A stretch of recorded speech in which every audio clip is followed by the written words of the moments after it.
Hello friends, welcome back to my channel. पिछले video में हमने बात की स्कॉलरशिप्स के बारे में। इस वीडियो में हम बात करेंगे ऑफ़र आने के बाद कास्ट लेटर क्या होता है और वीज़ा रिक्वायरमेंट्स के बारे में। तो चलिए शुरू करते हैं आज का वीडियो।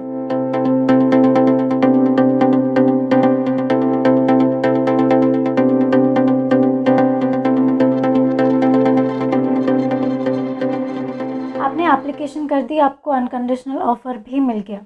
अब आपको जल्द से जल्द उस कंडीशनल लेटर में जो भी कंडीशंस मेंशन्ड है वो फुलफ़िल करके यूनिवर्सिटी से अनकंडीशनल लेटर मांगना होगा।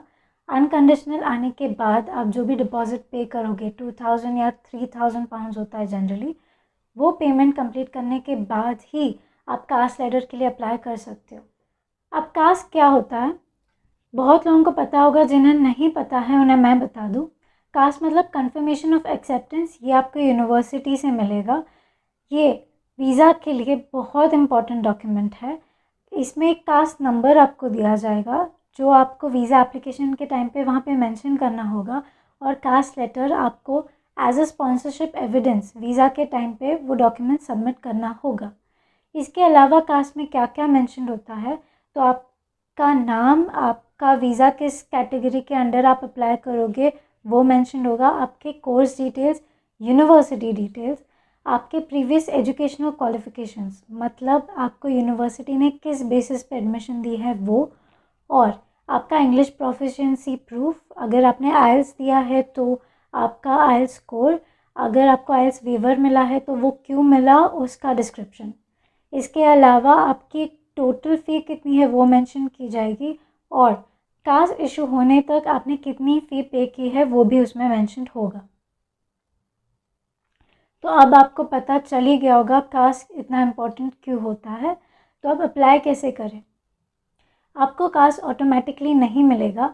आपको डिपॉज़िट पे करने के बाद, जो भी डिपॉज़िट होगा 2000 3000 पाउंड्स होता है जनरली, अनकंडीशनल के बाद डिपॉज़िट पेमेंट के बाद ही आप कास्ट के लिए अप्लाई कर सकते हो।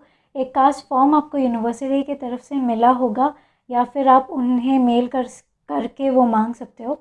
उसमें बेसिक क्वेश्चंस पूछे जाएंगे, जैसे कि आपका नाम, आप अभी यूके से अप्लाई कर रहे हो या बाहर से अप्लाई कर रहे हो, आपने कभी पहले यूके में पढ़ाई की है या नहीं की है, अगर की है तो उस यूनिवर्सिटी के डिटेल्स, कोर्स के डिटेल्स, और क्या आपने वो कोर्स कंप्लीट किया है या नहीं किया है।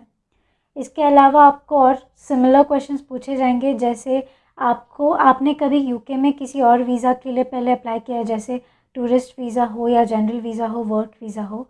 क्या आपको कभी यूके ने वीज़ा रिजेक्ट किया है आपका, या किसी और कंट्री से आपको वीज़ा रिफ्यूज़ल मिला है या नहीं मिला है। आपने कभी वीज़ा ख़त्म होने के बाद यूके में ओवरस्टे किया है या नहीं किया है। तो ऐसे बहुत क्वेश्चंस होंगे जो आपको पूछे जाएंगे। इनका सही आपको आंसर येस और नो करके उन्हें भेजना होगा। इसके साथ आपको कुछ डॉक्यूमेंट्स अटैच करने होंगे, मोस्टली तो आपका पासपोर्ट।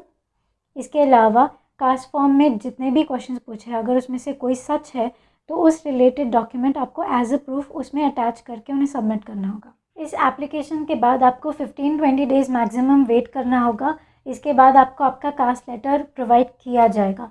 जब आपको आपका कास्ट लेटर मिल जाता है तो सबसे पहले आपको पूरा का पूरा लेटर, जो भी डिटेल्स मेंशन्ड है वो सारी की सारी विद स्पेलिंग ध्यान से पढ़ना।